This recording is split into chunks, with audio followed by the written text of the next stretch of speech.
Pregnancy में नींद ना आना ये तो बहुत ही कॉमन है। तो हम क्या ऐसा करें कि प्रेगनेंसी के दौरान हम टाइम से सो पाए, सुबह जल्दी उठ पाए।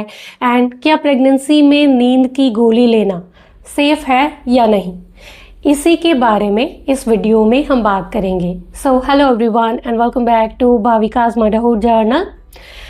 प्रेगनेंसी में नींद की परेशानी हमें अक्सर होती है। From the day 1 to the delivery time आपको नींद की शिकायत होती है। पहले ट्रिमेस्टर के दौरान क्या होता है कि आपको नोज़िया, वॉमिटिंग होता है, एंजाइटी होती है, हार्मोनल चेंजेस होते हैं जिसकी वजह से नींद नहीं आती है। चौथे 5वें महीने से लेकर के 9 मंथ तक, क्योंकि आपका यूट्रस ग्रो हो रहा है तो प्रेशर आपके एब्डोमिनल के ऊपर, आपके डायफ्राम के ऊपर पड़ता है, जिसकी वजह से सांस आप ठीक से नहीं ले पाते हैं, जिसकी वजह से भी आपको नींद में परेशानी हो सकती है। आप करवट ठीक से नहीं बदल पाते हैं, जिसकी वजह से आपको बैकएक भी हो सकता है। एंड प्रेगनेंसी में नींद ज़रूरी है क्योंकि ये आपके बेबी के ग्रोथ के ऊपर भी असर करता है। अगर आप ठीक से नहीं सो पाते हैं तो इसकी वजह से आपका डाइजेशन भी डिस्टर्ब होगा, आपको कॉन्स्टिपेशन की भी शिकायत हो सकती है।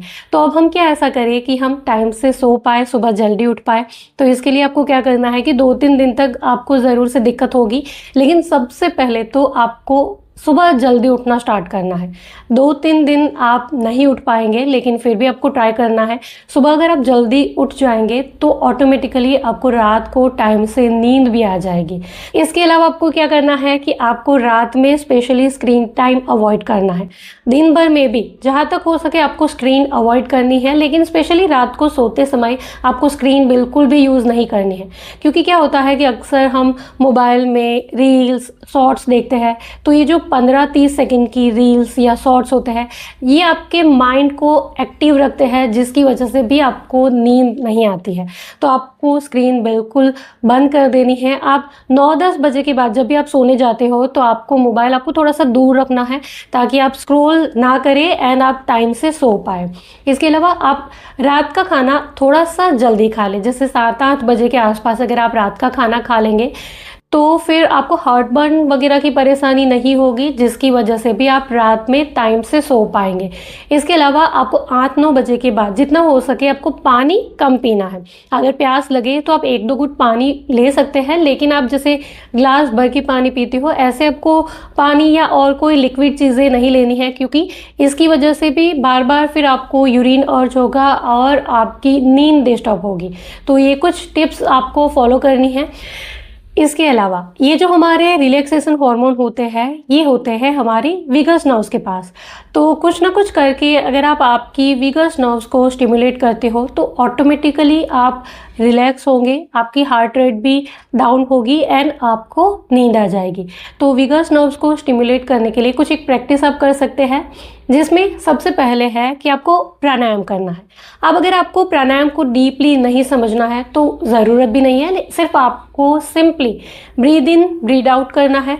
ब्रीद इन जैसे आप 4 सेकंड के लिए कर रहे हो तो ब्रीद आउट आपको 8 सेकंड के लिए करना है, डबल ब्रीद आउट करना है। सांस लेनी है, देन सांस को छोड़नी है।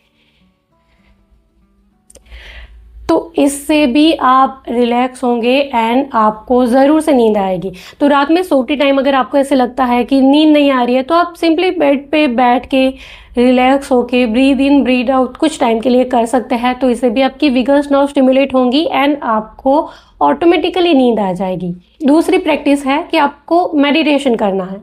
अब अगर आपको मेडिटेशन को भी डीपली नहीं समझना है तो सिंपली आपको करना क्या है कि रात में जब भी आप सो रहे हो तो जैसे कोई रिलैक्सेशन वाला म्यूज़िक होता है वो हल्की वॉल्यूम पे आप ऑन करके छोड़ दें और आंखें बंद कर लें, रिलैक्स होने की कोशिश करें। तो इससे भी आपको बहुत ही जल्दी नींद आ जाएगी। तीसरी हमारी टेक्निक है कि आपको आइस पैक का यूज़ करना है। आइस पैक कहाँ लगाना है, तो ये जो हमारी विगस नर्व्स होती है वो यहाँ से लेकर के यहाँ तक होती है। देखिए आप यहाँ पर अगर आप आइस पैक रखोगे इस तरीके से 2-3 मिनट के लिए आप यहाँ पे रखिए, फिर आप दूसरी साइड में रखिए। तो इस तरीके से अगर आप आइस पैक रखेंगे तो भी आपकी विगस नर्व स्टिमुलेट होंगी एंड आपको आराम फील होगा, आपको जल्दी से नींद आ जाएगी। इसके अलावा आप मसाज कर सकते हैं, पूरी बॉडी की भी चाहे तो मसाज कर सकते हैं, लेकिन रात में अभी टाइम नहीं है तो हम क्या करेंगे कि आपको गर्दन की मसाज करनी है। आप गर्दन के पीछे मसाज कर सकते हैं, यहाँ से लेकर के आप यहाँ तक ऐसे हल्के हाथों से, उंगलियों से हल्का सा प्रेशर देकर के मसाज कर सकते हैं, या कोई रबर की कोई सॉफ्ट चीज़ लेकर के मसाज कर सकते हैं। तो इस तरीके से अगर आप 2-5 मिनट के लिए भी मसाज करेंगे तो आप फील करोगे कि आप रिलैक्स होते हो एंड आपको जल्दी से नींद आ जाती है।